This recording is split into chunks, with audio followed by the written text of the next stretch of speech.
5.768 trillion 2024 national budget. Saan na po ito? Ito po ba ay papunta na sa palasyo para mapirmahan ng Pangulo, Kong?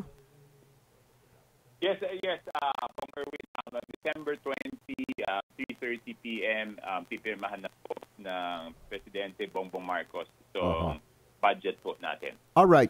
May mga ngayon pa lang, at least early, meron ng medyo mga napapataas ang kilay, Kong, at sinasabi na pakalaki naman yan, di ba pwedeng bawasan. Pero as it was explained to us yesterday by APRO Chair Sal Elizaldico, sinasabi niya, pakisabi sa kanila, kalahating trilyon dyan, almost 500 billion dyan, ay mapupunta sa social services, AIX, TUPAD, MAIP, what have you, para in line with what the President said when he took over na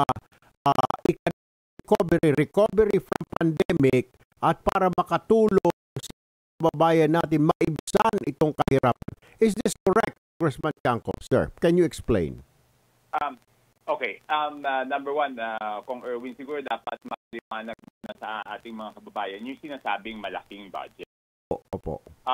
Dapat po maintindihan ng ating mga kababayan na sa gobyerno po, kung ano po yung nakolekta, yan po ay hindi dapat linalagay sa bangko, yan po ay dapat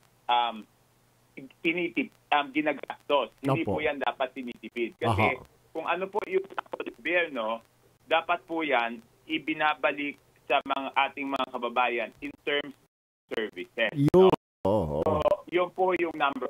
Yan po ay obligasyon ng gobyerno. Laging may laging may mga challenges sa panibagong budget. Pero ang kinututuwa ng ekonomiya, kinututuwa ng business would be yung mabilisan na pag-aproba rin itong budget na ito, no?